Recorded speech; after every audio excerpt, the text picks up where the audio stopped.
Você é muito bem-vindo aqui no nosso canal Jaboque. Vamos orar? Se não é inscrito, se inscreva, faça seu comentário, dá seu like, compartilhe e nós veremos hoje como é importante estarmos alicerçados sobre a rocha, que é o nosso Senhor Jesus Cristo. A gente para pensar, será que realmente a nossa casa espiritual, está alicerçada em Cristo? Vamos ver logo após a vinheta?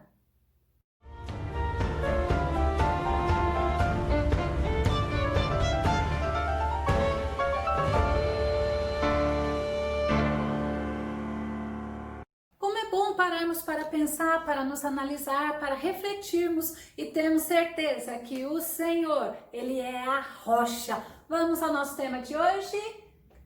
Minha casa está edificada sobre a rocha? Nosso texto base está em Mateus 7, 24 a 27, que diz assim: todo aquele, pois, que ouve estas minhas palavras e as pratica, será comparado a um homem prudente, que edificou a sua casa sobre a rocha. Caiu a chuva, transbordou os rios, sopraram os ventos, deram com ímpeto contra aquela casa, que não caiu, porque foi edificada sobre a rocha. E todo aquele que ouve estas minhas palavras e não as pratica, será comparado a um homem insensato, que edificou a sua casa sobre a areia. Caiu a chuva, transbordaram os rios, sopraram os ventos e deram com ímpeto contra aquela casa. E aquela casa desabou, sendo grande a sua ruína. É importante nós entendermos que existe essa parábola que o Senhor Jesus nos ensina, e Ele quer que nós façamos essa reflexão, mas também Ele quer que nós tenhamos certeza o que é estar edificado, alicerçado nele. Tiago 1,22 diz assim: e sede cumpridores da palavra, não somente ouvintes, enganando-vos com falsos discursos. É interessante, né? Falar é uma coisa e viver é outra, mas as pessoas estão atentas aos nossos discursos, que não venham a ser falsos. A parábola é justamente uma mensagem que Jesus transmitia através de uma comparação. A parábola da casa construída sobre a rocha é o que nós vamos estar focados. Tinha dois homens. Cada um desses dois homens tiveram a sua escolha. Ambos escolheu onde iria construir dois alicerces, areia ou rocha. O homem prudente construiu sobre a rocha. Ele ouve e pratica. O homem insensato sobre a areia. Ele ouve e não põe em prática. Dá pra gente ver isso daí constantemente no dia a dia. Ambos passaram por momentos difíceis, por circunstâncias avalaçadoras. Um permaneceu firme e o outro desmoronou. Vamos ver? Prudente é o que construiu a sua casa sobre a rocha. É todo aquele que pratica a palavra de Deus. Esse homem, a Bíblia mostra que tem condições de resistir às tribulações, aos desafios, à circunstância e consegue permanecer de pé. Sabe por quê? Porque ele está estruturado e muito bem alicerçado em Cristo. O salmista, no Salmo 127, 1 diz assim: se o Senhor não edificar a casa, em vão trabalhos que a edificam. Se o Senhor não guardar a cidade, em vão vigia a sentinela. Podemos considerar esse alicerce a nossa fé. A rocha nós consideramos o nosso Senhor Jesus e a casa, a nossa vida espiritual. E o versículo fala: todo aquele, pois, vamos imaginar, todos os dois tiveram as mesmas oportunidades. Assim como no nosso dia a dia, todos têm a mesma oportunidade em relação a ouvir a palavra de Deus. Dentro da igreja, principalmente, muitos ouvem. A diferença é que o que fazemos com a informação que nós ouvimos. Romanos 10:16 diz assim: mesmo assim, nem todos os israelitas aceitaram o evangelho, porquanto declarou Isaías: Senhor, quem acreditou em nossa mensagem? O próprio profeta Isaías, ele pregava para todos, ele anunciava para todos, e muitos rejeitaram, mas outros deram crédito. Mateus 7,21, o próprio Senhor fala assim: nem todo o que me diz Senhor, Senhor entrará no reino dos céus, mas aquele que faz a vontade de meu Pai que está nos céus. Então você vê, o próprio Jesus nos chama a atenção. Não é só ouvir, é o que eu vou fazer com a informação. Mateus 25, 11 e 12 diz assim: mais tarde, todavia, chegaram as virgens imprudentes e clamaram: Senhor, Senhor, abre a porta para nós. Então eu preciso entender, eu preciso parar para pensar que não adianta somente ouvir, eu tenho que ouvir e colocar em prática. Quem ouve? Próximo pedaço do versículo. É aquela pessoa que está atenta para ela conseguir absorver. Atentar prudentemente. Lucas 11, 28, o próprio Jesus nos ensina, e ele respondeu: antes, felizes são aqueles que ouvem a palavra de Deus e lhe obedecem. Eu preciso aprender a ouvir e colocar em prática, atentar prudentemente. Provérbios 16 e 20. O que atenta prudentemente para a palavra, achará o bem. E o que confia no Senhor, será bem-aventurado. Ou seja, se eu atentar prudentemente para a palavra, eu vou estar tranquila, no sentido que eu vou estar cada vez me alicerçando mais em Cristo. Filipenses 4 e 9, Paulo fala assim: o que também aprendeste, recebeste, ouviste e viste em mim, isso fazei, e o Deus de paz será convosco. Então não adianta só eu vou na igreja como se eu estivesse indo no cinema, como se eu estivesse indo num shopping. Não, eu preciso ir, mas eu preciso me alimentar da palavra. Novamente eu falo, tem que ser como crente bereiano. Eles estão falando, estão ensinando, eu tenho que ver se está de acordo com a palavra. Por quê? Para eu poder fazer. E aí sim, o Deus de paz será conosco. Aí Jesus ainda fala: essas minhas palavras. Não é a palavra da missionária Sheila, é a palavra do pastor. É a palavra de Deus, é a palavra do próprio Jesus. Mateus 4 e 4, Jesus está lá sendo tentado por Satanás. Satanás faz a proposta e Jesus respondeu: está escrito, nem só de pão viverá o homem, mas de toda palavra que procede da boca de Deus.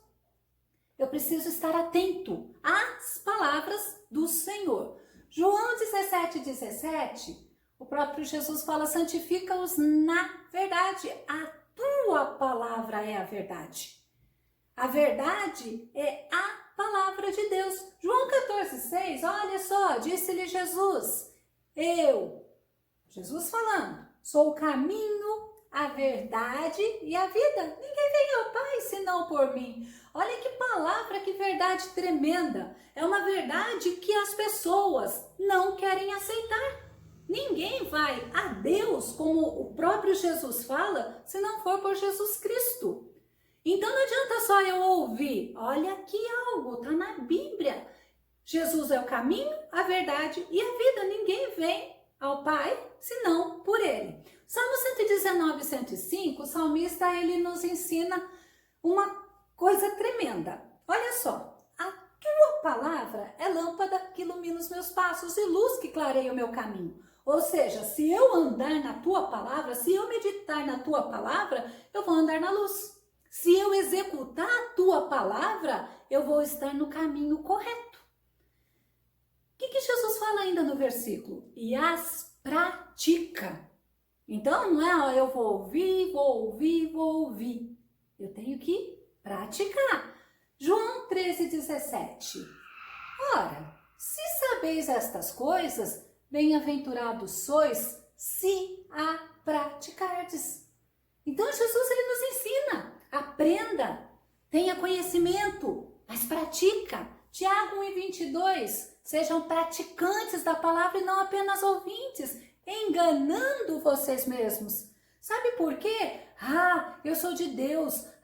Eu conheço a Deus, mas eu não pratico o que Deus manda eu praticar. Isso é enganar a si mesmo. Lucas 6 e 46 diz assim: e por que me chamais Senhor, Senhor e não praticais o que eu vos ensino?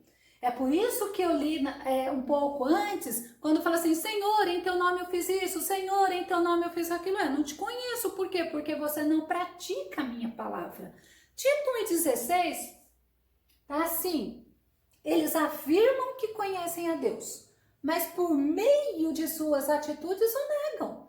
E por isso são abomináveis, insubordinados e desqualificados para qualquer boa obra. Já pensou? É por isso que você não pode ficar se enganando. Eu tenho que ouvir e eu tenho que praticar a palavra de Deus. Esse é comparado ao homem prudente, o homem cauteloso, o homem ajuizado, um homem sensato. E aí eu paro para pensar, minhas atitudes estão sendo atitude prudente, cautelosas, ajuizadas? Provérbios 14:8 diz assim, a sabedoria do prudente olha a sabedoria, entender o seu caminho. Porém, a estultícia dos tolos é enganar. É por isso que eu preciso, Deus me mostra, como diz o salmista, se há alguma coisa errada, me mostra. Eu preciso entender o que eu estou fazendo. Efésios 5:17. Portanto, não sejais faltos de juízo, mas buscai compreender qual é a vontade do Senhor. Se eu não quero compreender a vontade do Senhor, por que o Senhor permitiu isso? Por que o Senhor não me poupou disso? Aí a gente para um pouco lá, lembra de Daniel, de Sadraque, Mesaque, Abidnego. Daniel, Deus não impediu ele de entrar lá na cova dos leões. Os amigos de Daniel, Deus não impediu eles de entrarem na fornalha, mas Deus foi com eles. Então é quando eu vou entender, quando eu vou colocar em prática. Senhor, o Senhor está comigo aonde eu estiver, quer seja na luta, quer seja na alegria. Deus está conosco todos os momentos. Então, quem dentre vós é sábio e tem o verdadeiro entendimento, que demonstre por seu bom proceder cotidiano, mediante obras praticadas com humildade, que tem origem na sabedoria. É isso que Tiago 3:13 diz. Não adianta eu me achar sábia aos meus próprios olhos e não demonstrar por um bom procedimento, e é cotidiano.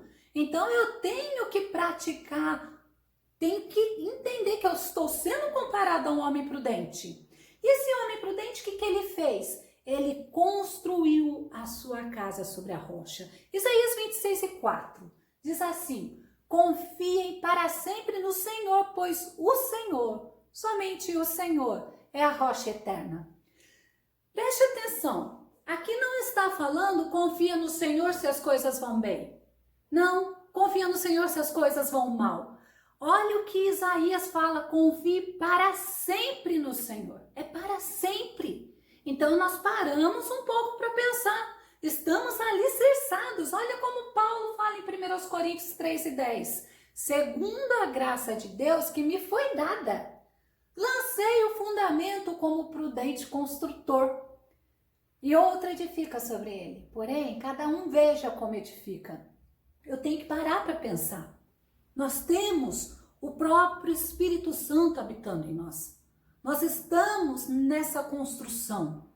Nós estamos trabalhando para o Senhor. Nós não estamos querendo viver segundo os padrões do mundo. Aí eu tenho que parar para pensar. Eu tenho que parar para analisar. A minha rocha é Cristo. Então eu tenho que mostrar através da prática da palavra. 1 Coríntios 3:11 diz assim, porque ninguém pode lançar outro fundamento além do que já foi posto, o qual é Jesus, Jesus Cristo.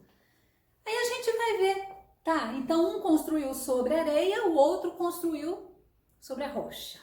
Começou a cair a chuva, transbordaram os rios. Olha o nível das lutas, olha o nível das dificuldades. A chuva, se ela foi pequena ou se ela foi grande. Dificuldade tremenda, porque transbordaram os rios. Olha o que fala, sopraram os ventos, deram com ímpeto, com força contra a casa. Aí, lógico, não tem como não falar. Você lembra da angústia que você passou? Das lutas, das aflições? Tem angústia que a gente passa que parece, como diz, deram com ímpeto contra a casa, a intenção de derrubar a casa, mas se está na rocha, ela permanece. Salmo 107, 28, 30. Na sua aflição, clamaram ao Senhor. E ele, quem? O Senhor, os tirou da tribulação em que se encontravam. Reduziu a tempestade a uma brisa e serenou as ondas. As ondas sossegaram. Eles se alegraram e Deus os guiou ao porto almejado. O nosso problema é que a gente quer que seja na hora. Na verdade, mais ainda, nós não queremos passar por dificuldade nenhuma, por luta nenhuma. E quando vem a prova? E quando vem a luta? Aí o salmista fala, na sua aflição, clamaram ao Senhor, e o Senhor reduziu a tempestade, a brisa passou e serenou as ondas. As ondas sossegaram.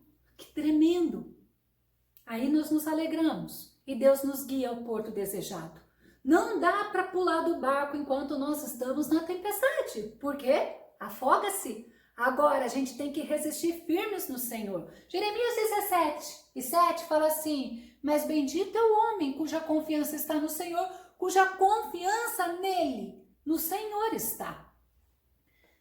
É feliz o homem, porque ele tem certeza que a luta, ela vem, porque o próprio Jesus falou, mas ela vai passar. Então eu preciso estar focado nessa esperança. Como que eu vou sair depois da luta? Isaías 25 e 4 diz assim, e porque foste um refúgio seguro para o pobre, um socorro para o necessitado em sua aflição, forte abrigo contra a tempestade e sombra revigorante contra o sol causticante, quando o sopro das pessoas cruéis é como tempestade contra um muro. A gente para um pouco para pensar, o Senhor, Ele está conosco e Ele é abrigo, Ele é refúgio, Ele é socorro, Ele é Deus e Ele quer nos sustentar nesses momentos difíceis e a nossa casa permanece, porque o nosso alicerce é Cristo, porque foi edificada sobre a rocha. Isaías 33 e 2 diz, Yahvé, tem misericórdia de nós, pois em Ti depositamos toda a nossa esperança. Se é a nossa força, o nosso braço de manhã em manhã. Sim, se é a nossa salvação no tempo da angústia. Quantas vezes nós clamamos ao Senhor? Senhor, eu não sei nem o que fazer.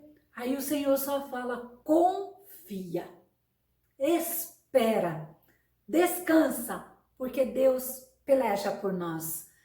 Vamos concluindo. Na nossa vida espiritual, nós devemos estar firmado, alicerçado em Cristo Jesus, porque Jesus é a nossa rocha. Ela foi rejeitada por muitos. E interessante que o salmista, Salmo 118, 22, fala assim, a pedra que os construtores rejeitaram, tornou-se a pedra angular, mas o próprio Jesus também cita isso. Ele é o nosso sólido alicerce, a nossa pedra angular. E por estarmos nele, nós conseguimos resistir à ação devastadora do tempo, à ação devastadora da angústia, das aflições, das lutas, das provações e, por que não dizer, das tentações. A prática da palavra mostra qual é o nosso fruto. E pelo nosso fruto, nós somos conhecidos. O próprio Jesus fala em Mateus 7, 20. Portanto, pelos seus frutos os conhecereis. Paramos para pensar, estamos edificados em Cristo? É uma boa análise para fazermos. Efésios 2, de 20 a 22, fala assim, edificados sobre o fundamento dos apóstolos e dos profetas, sendo o próprio Cristo Jesus a principal pedra angular desse alicerce. É Cristo. Eu tenho que estar alicerçado em Cristo. Vai vir vento? Vai, mas estou firme na rocha. A palavra do homem prudente e do homem sensato serve tanto quando Jesus terminou o Sermão da Montanha, que logo ele começou com essa parábola, como uma ilustração da absoluta necessidade de fazermos a vontade de Deus. Nem todo aquele que fala de Jesus, sobre o que Jesus está fazendo, sobre quem Jesus é, ou quem Jesus vai fazer, faz parte do reino de Deus. E nós temos que estar atento. O nosso comportamento tem que estar coerente com a palavra de Deus, para não sermos achados em falta e sermos reprovados. Para a gente encerrar, Provérbios 10 e 25 diz assim, passada a tempestade, o ímpio já não existe, mas o justo permanece firme para sempre. Glória a Deus, que você possa ter essa convicção. Você está alicerçado na rocha, a tempestade vai passar. Importa o que nós fizemos, importa é como nós reagimos. E se eu estou reagindo em Cristo, eu creio que dias, quando o Senhor vier buscar a igreja, toda lágrima vai ser enxugada. E o Senhor está conosco enquanto nós estamos aqui nessa passagem. É uma passagem, mas o Senhor está conosco. Que o Senhor Jesus venha te abençoar. Que você consiga enxergar o cuidado de Deus contigo. Até o nosso próximo estudo aqui no nosso canal Jaboque. Vamos orar? Fica com Deus. Deus te abençoe.